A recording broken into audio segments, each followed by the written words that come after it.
I was supposed to get my COVID jab today, but then Phyllis called and I could not get her off the phone. She just kept on complaining, just, oh, my cancer this, my cancer that. I mean, honestly. My cancer is short for Michael Answer, her supervisor at Tesco. What kind of bullshit do you take me for? And anyway, you missed the point I was trying to make, and that now, thanks to Phyllis, I have to reschedule my COVID booster.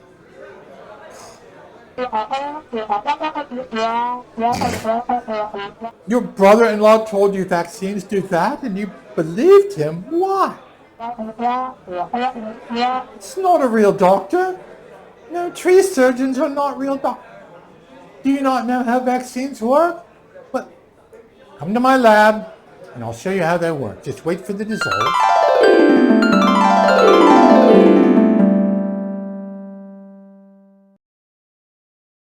So, you want to know how vaccines work? Well, you need to know the difference between the immune system's primary response and the secondary responses that follow. If you happen to be one of the 7 or 8 people who've seen my previous exciting videos on the immune system, well, you've already been blessed with that knowledge. But to summarize, for those that can't be bothered to watch them, the first time you get exposed to a disease, let's say polio, a few of your B and T lymphocytes, helped by some other white blood cells, develop a primary response. It's the small bump you see repeatedly on the left side of your screen. It takes about a week to get going, but it eventually produces enough antibodies and other things to keep at least most people from dying. Look, all these children with polio living inside these iron lungs. Their primary response was good enough to keep them alive, but not strong enough or fast enough to prevent them from being crippled for life for 4 years. The only silver lining is that in those that survive their primary response, some of the activated lymphocytes become memory cells, both B and T. And they are the key to having active immunity, because those memory cells can produce hundreds, if not thousands of times more antibodies during secondary responses if you're once again exposed to the same disease. Well, that's the big bump you see on the right side of your screen. And they do it so quickly, so rapidly, that it often wipes out the infection before you even know you have it. And that's where vaccines come in. Their job is to trigger a primary response and let you produce memory cells and antibodies without making you sick. Now, you might get a sore arm from the jab or some mild flu-like symptoms as your immune system wakes up, but it's nothing compared to what the disease itself can do to you. This active immunity that vaccines produce is not to be confused with passive immunity, where you get temporary protection from antibodies you didn't even make yourself. But that mostly just helps babies and Australians, and honestly, they're not really my target audience. I promise I'll make a separate exciting video about that later. Yes, I know what exciting means. But back to vaccines. Let's look at the 5 most common types, starting with the most powerful ones, the live attenuated vaccines. They often contain viruses that have been grown in non-human cell cultures or chicken eggs for so many generations that they're now as bad at infecting people as Steven Seagal is at acting. Yes, I know, hard to believe anything could be that bad, but yet they are, and still they trigger a powerful primary response and generate memory cells that seem to last longer than other types of vaccines. The MMR vaccines for measles, mumps, and rubella uses this approach. Coming in at number 2, less potent but still extremely effective, are the inactivated vaccines.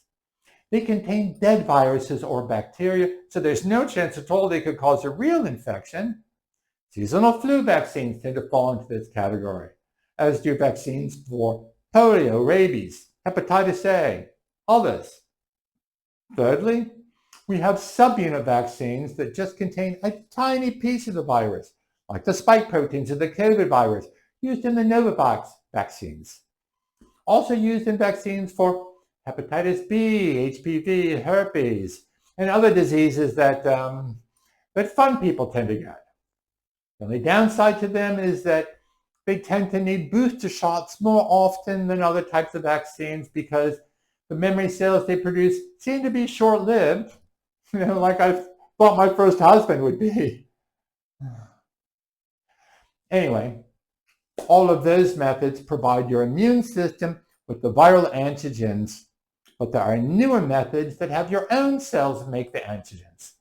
And while here's the recipe, make it yourself is bad form at a dinner party, trust me, I've been a victim, apparently cells don't seem to mind doing that if you can avoid upsetting them in the process.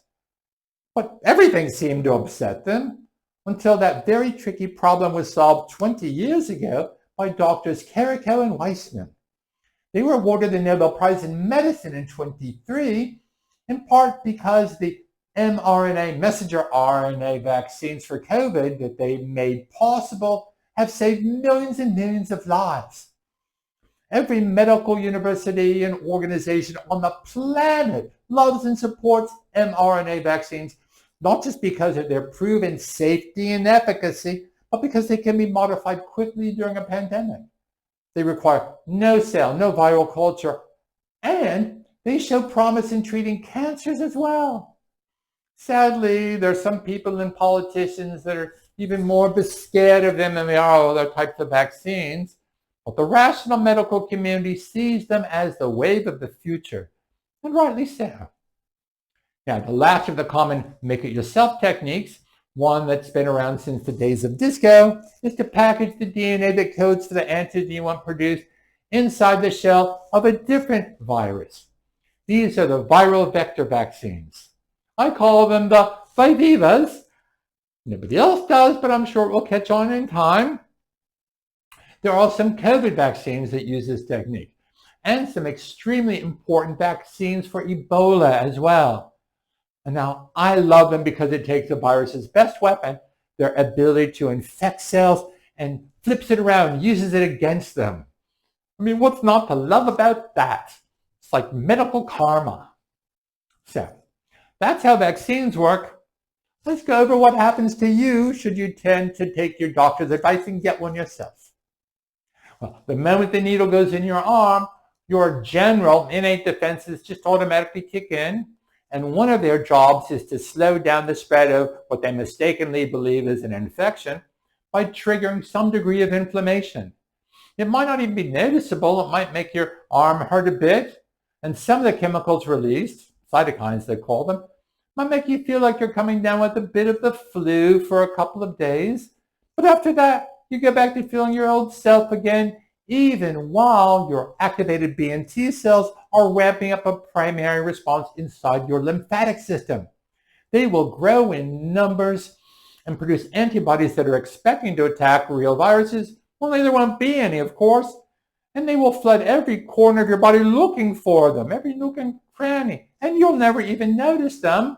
But still, 2 weeks later, you will have produced memory cells that would spring into action should somebody with COVID-19 shed viruses all over you. Now, getting vaccinated doesn't make you immortal, but it does make you 100 times better at fighting off an infection than you would be without it. Oh my, I feel another dissolve coming.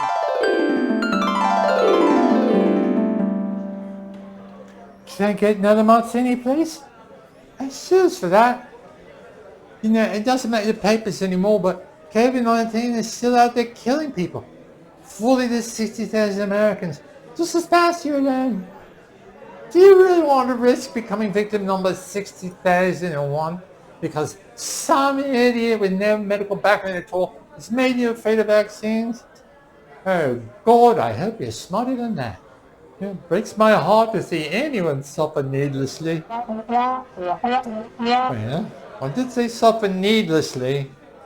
I think a tablespoon.